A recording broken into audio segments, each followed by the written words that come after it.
On the morning of November 17th, 1944, the fog hung thick over the Hurtgen forest along the German-Belgian border, reducing visibility to barely 15 meters. Private First Class Thomas Mackenzie of the United States Army's 2nd Infantry Division crouched behind a shattered oak tree, his breath forming small clouds in the freezing air. The silence was unnatural, broken only by the occasional drip of moisture from bare branches. His platoon had been pinned down in this exact position for 3 days, unable to advance even 50 meters without losing men to an invisible enemy. What Mackenzie and his fellow soldiers didn't know was that their frustration would soon transform into grudging respect, and that a broken twig no thicker than a pencil would be the key to ending their nightmare. Before we dive into this story, make sure to subscribe to the channel and tell me in the comments where you're watching from. It really helps support the channel. This is the account of how one young scout's attention to the smallest detail exposed a master of concealment and changed the course of a critical operation in the dense forests where every shadow held potential danger. Lieutenant James Harrison had been commanding 3rd Platoon for only 6 weeks, but he'd already lost 11 men to an enemy they'd never seen. The mysterious marksman they faced was unlike anything in their training manuals. The shooter operated with such precision that medical personnel had begun documenting the wounds, all struck within a hand's width of vital areas, suggesting someone with extraordinary skill and disturbing restraint. Captain Robert Donaldson, reviewing casualty reports at battalion headquarters 2 kilometers behind the front lines, noted the pattern immediately. Every engagement occurred between dawn and mid-morning, always from elevated positions, always with single, carefully placed shots that seemed designed more to pin down than to eliminate. Private Mackenzie had grown up in the mountains of Montana, where his grandfather had taught him to track elk through wilderness that demanded respect for every detail. The old man had spent 40 years as a hunting guide, and he'd passed on skills learned from decades of observation. While other soldiers saw only endless trees and mud, Mackenzie observed the forest as a living system where everything told a story. On their second morning, pinned down, he noticed something that made him pause. A crow had landed on a branch roughly 80 meters to their northeast, then immediately taken flight again, its alarm call echoing through the trees. The bird hadn't been startled by American positions. It had reacted to something else, something that violated the natural rhythm of the forest. Staff Sergeant William Cooper, a veteran of campaigns in North Africa and Sicily, who'd been fighting since 1942, had begun to develop a theory. Their opponent wasn't moving between positions like conventional doctrine suggested. The shot angles, the timing, the fact that no muzzle flash had ever been spotted despite constant observation, all pointed to someone who had established a single, perfect hide and refused to abandon it. But proving this theory meant staying alive long enough to locate that position, and the forest offered thousands of potential sites spread across several square kilometers of dense woodland. The German sniper, whose identity Mackenzie and his comrades didn't yet know, was Obergefreiter Klaus Richter, a 23-year-old former game warden from Bavaria. Before the conflict, Richter had spent his days managing wildlife in the Bavarian forest, where patience and observation were essential skills passed down through generations. His military file, captured months later by advancing Allied forces, would reveal an almost philosophical approach to his role. In a letter to his sister dated November 9th, he had written about the terrible burden of his assignment, describing how each day felt like a betrayal of the peaceful skills his father had taught him during childhood walks through ancient woods. Richter had been raised in a small village near Passau, where his father served as the regional forest manager, overseeing nearly 10,000 hectares of protected land. From age 7, young Klaus had accompanied his father on daily patrols, learning to read animal tracks, identify bird calls, and move through dense undergrowth without disturbing the environment. By age 15, he could identify over 200 plant species and predict animal behavior based on subtle environmental cues. These skills, developed for conservation and wildlife management, had been twisted by war into tools for a very different purpose. On the morning of November 19th, the 3rd day of the standoff, Mackenzie volunteered for observation duty despite Sergeant Cooper's concerns. The young private had requested permission to remain absolutely still for a full hour, watching a specific section of forest through his binoculars. Harrison approved the plan reluctantly, though he privately doubted anything would come of it. The temperature had dropped overnight to nearly -5 degrees Celsius, and a thin layer of frost covered everything, making even slight movements visible as disturbed patterns in the crystalline coating that transformed the forest into a landscape of silver and shadow. Mackenzie positioned himself behind a fallen log that provided both cover and a clear view of the northeastern sector. He controlled his breathing, slowing his heart rate the way his grandfather had taught him during long hunts in the Montana wilderness. 42 minutes passed in absolute stillness. His fingers had gone numb inside his wool gloves, and his eyes burned from the strain of maintaining focus on the same area for nearly 3/4 of an hour. Then, at precisely 7:31 in the morning, according to his wristwatch, he saw it. A broken twig, no thicker than his little finger, suspended at an unnatural angle roughly 70 meters distant.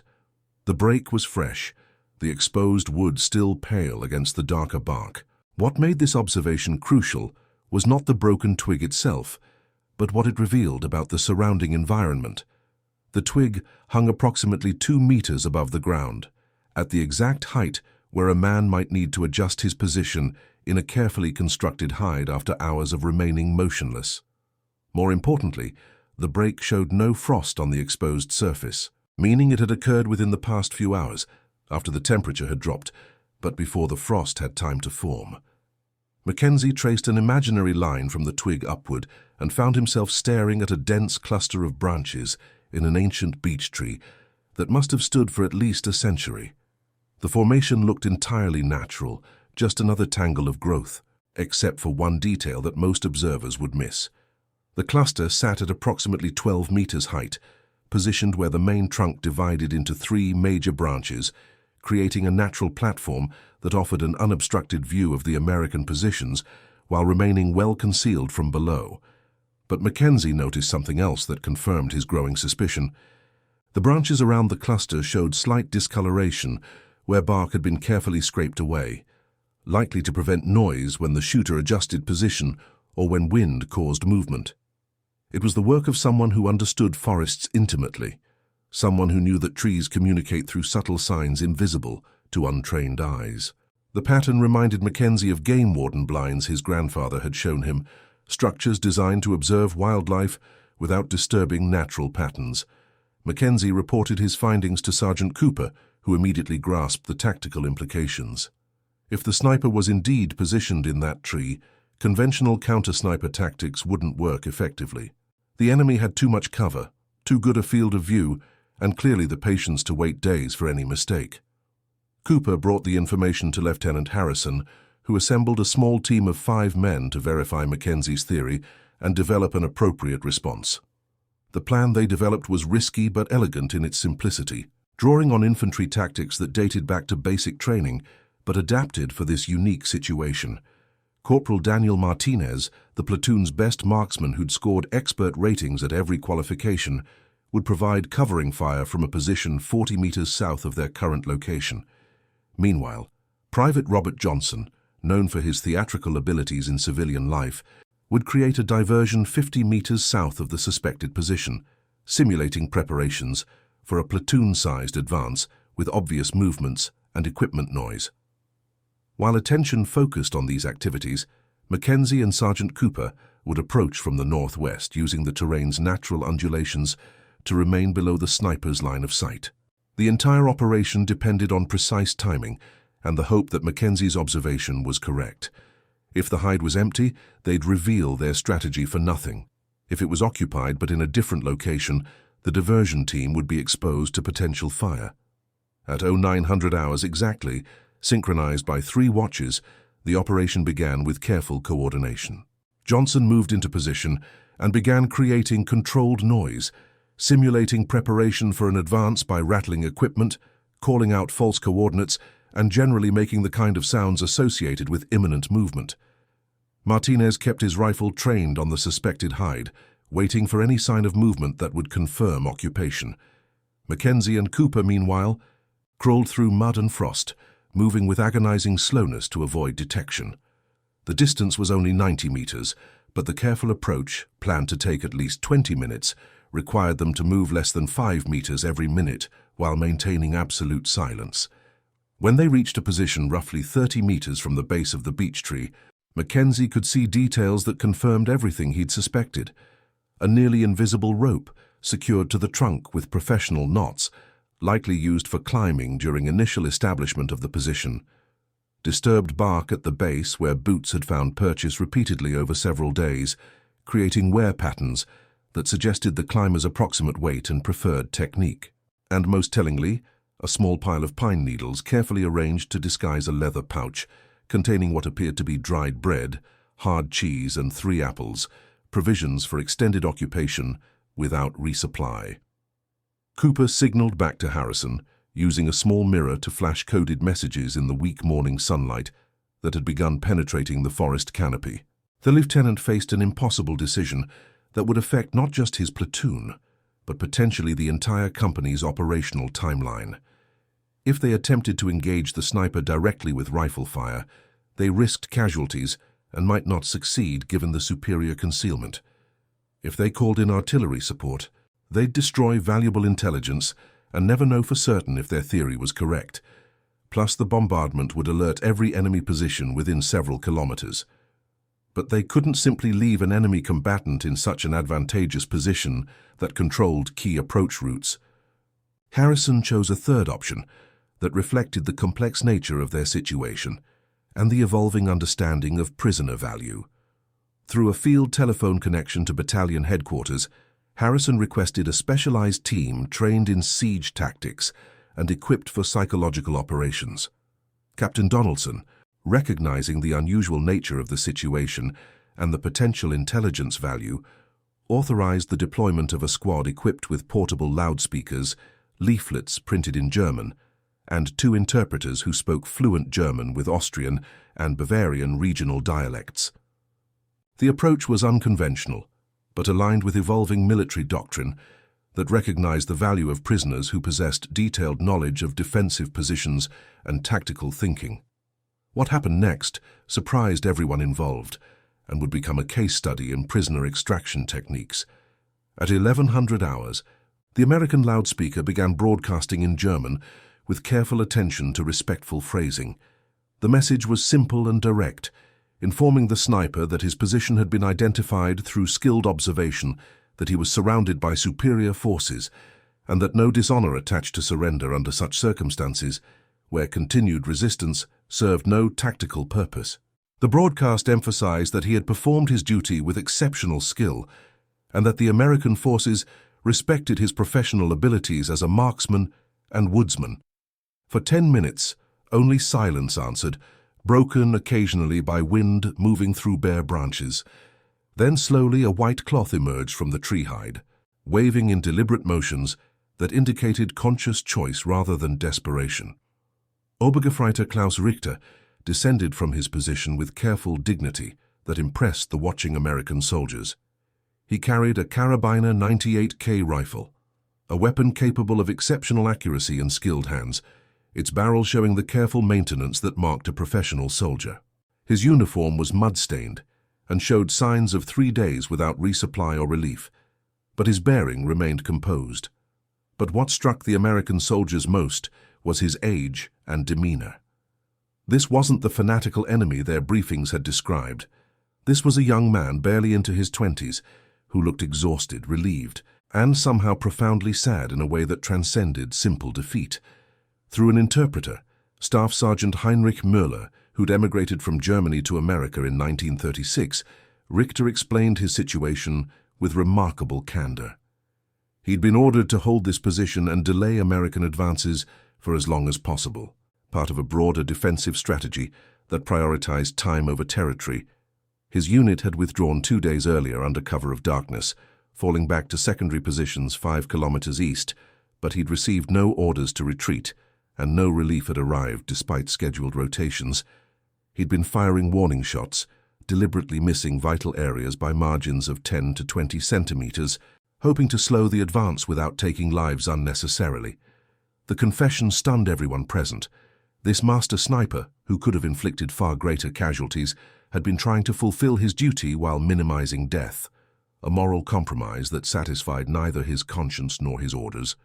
Lieutenant Harrison documented everything in his after-action report, noting that Richter provided valuable intelligence about defensive positions throughout the sector, including locations of minefields, artillery observation posts, and supply caches. More significantly, the German soldier explained the psychological tactics employed by his military leadership, information that proved crucial for subsequent operations across the entire division front. But the most remarkable aspect of the encounter emerged during a conversation between Richter and Private Mackenzie, facilitated by interpreter Muller, who found himself moved by the exchange. Speaking through the interpreter, Richter asked how his position had been discovered, genuine curiosity evident in his tone. When Mackenzie explained about the broken twig, providing details about the frost patterns and the displacement angle that had caught his attention, the German sniper actually smiled, a tired but genuine expression that reached his eyes. He explained that he'd broken that branch while adjusting position during the night, around 0300 hours, when his legs had cramped from maintaining the same posture for nearly 6 hours. He'd worried it might give him away, but hoped the small detail would escape notice among the thousands of similar branches. The fact that an American soldier had possessed both the skill and patience to spot such a minor sign impressed him deeply and reminded him of master hunters he'd known in Bavaria. The two men, separated by uniform and circumstance, but united by their understanding of wilderness craft, shared a brief conversation about tracking techniques and forest observation that transcended the immediate military context. Richter described his work as a game warden, the years spent learning to move through woods without disturbing the natural order, skills taught by his father and grandfather, spanning 3 generations of forest management. He talked about tracking red deer through alpine meadows, identifying individual animals by their hoof prints, and predicting migration patterns based on weather and vegetation cycles. Mackenzie talked about his grandfather's teachings, the Montana wilderness, where silence and attention were survival skills, and the ethical framework that governed hunting in his family. For a few minutes, the conflict surrounding them faded into the background, replaced by shared appreciation for expertise that existed independent of political circumstances. Sergeant Cooper later wrote in his personal journal about the strangeness of that moment, entries that his family would donate to a military history archive in 1992. Here was an enemy who had pinned down their platoon for 3 days, who possessed the skill to have inflicted far greater casualties, but chose restraint, sharing professional insights with the young private, who discovered his position through careful observation. Cooper noted that it challenged his assumptions about the nature of their enemy, and reminded him that military necessity didn't erase individual humanity or the possibility of mutual respect between opponents. The intelligence Richter provided allowed 2nd Infantry Division to bypass 3 heavily fortified positions in the subsequent 48 hours, saving an estimated 40 to 60 American lives over the following week as units maneuvered through terrain that would have been devastatingly costly to assault directly. His detailed knowledge of defensive preparations, combined with his willingness to explain the tactical reasoning behind placement decisions, gave American planners crucial insights into their opponent's strategic thinking and doctrine. Captain Donaldson, in his report to Regimental Command dated November 22nd, specifically credited Mackenzie's observation skills with breaking a dangerous stalemate that had threatened to delay the division's entire operational timeline by at least 5 days. But the story didn't end with Richter's capture and interrogation. The German sniper was transferred to a prisoner-of-war facility in Belgium, where his expertise in forestry made him valuable for labor assignments that included managing timber harvesting operations to support reconstruction efforts. His supervisors noted his professionalism and expertise, and he received several commendations for improving operational efficiency. After the conflict ended in 1945, following the surrender of German forces in May, he returned to Bavaria and resumed his work as a game warden in the same forests where he'd learned his craft. In 1958, he published a memoir about his experiences that included a detailed chapter about the American scout who'd spotted a broken twig and the strange dignity of their encounter.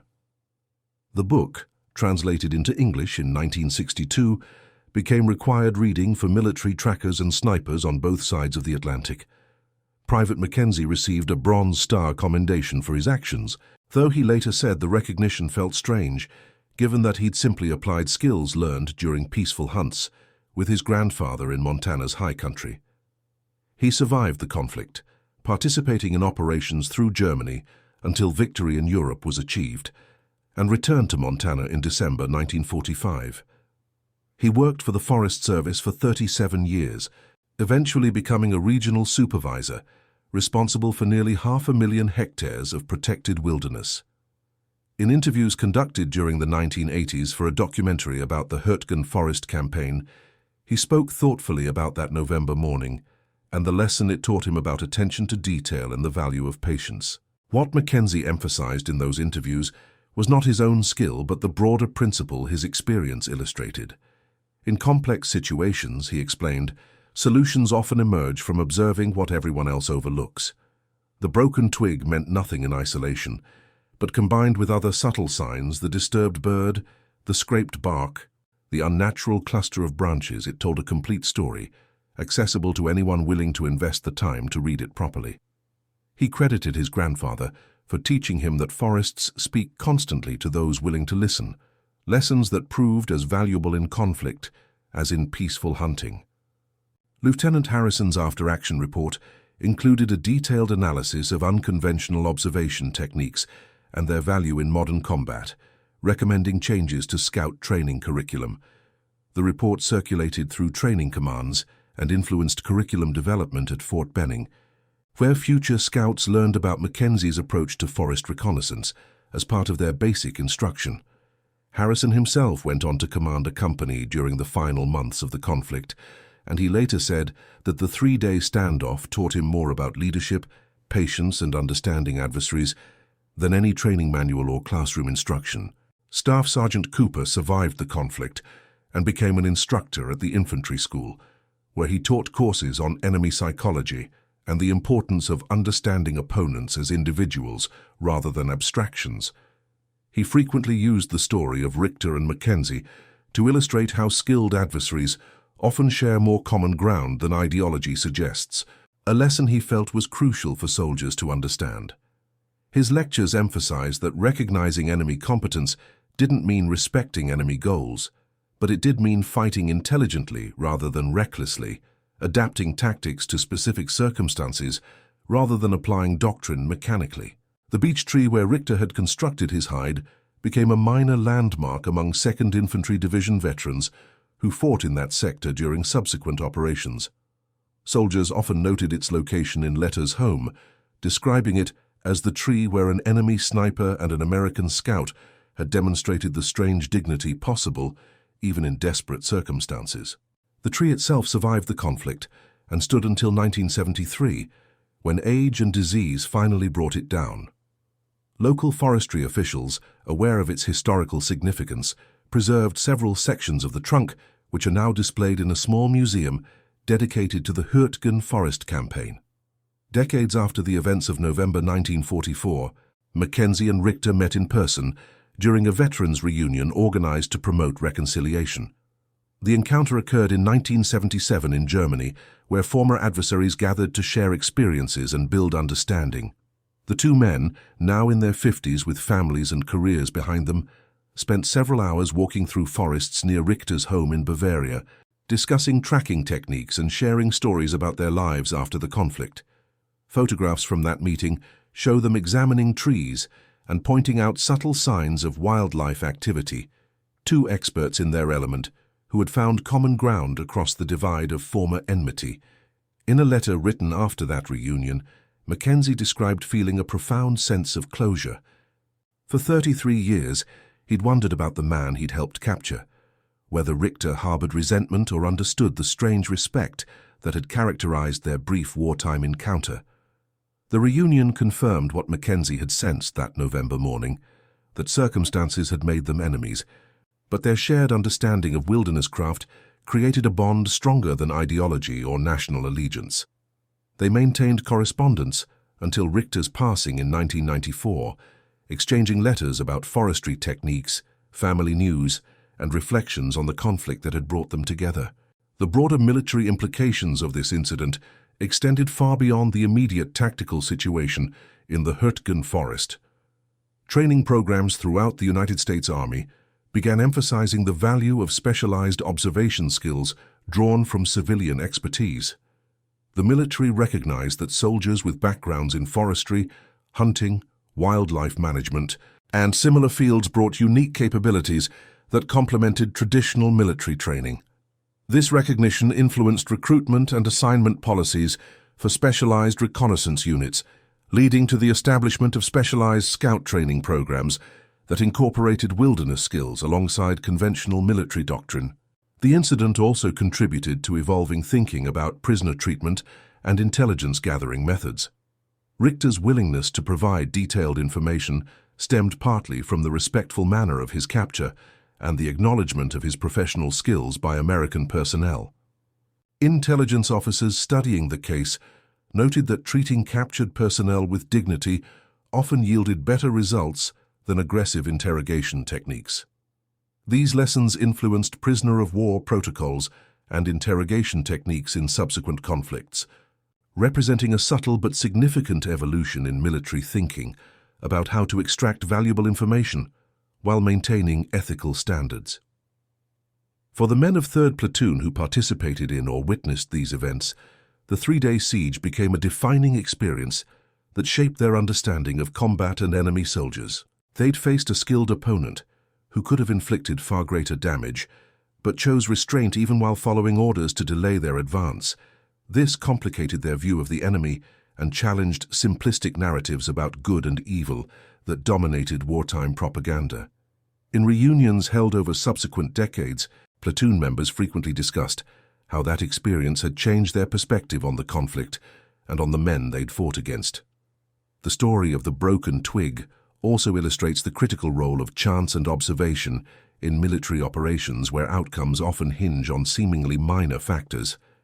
Mackenzie's specific skills developed in Montana wilderness, the particular angle of light that made the twig visible on that specific morning, the timing that placed him in position at exactly the right moment, all these factors combined to produce an outcome that altered the trajectory of multiple lives. Military historians studying the Hurtgen Forest campaign often cite this incident as an example of how small details can have outsized consequences in complex operational environments. What makes this account particularly significant is how it demonstrates the human dimension within mechanized, large-scale conflict.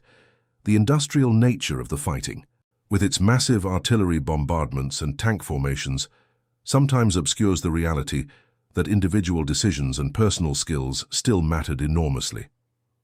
A young man from Montana and a game warden from Bavaria, thrown together by forces far beyond their control, found themselves connected through shared expertise and mutual respect that transcended the immediate circumstances of conflict. And that concludes our story. If you made it this far, please share your thoughts in the comments. What part of this historical account surprised you most?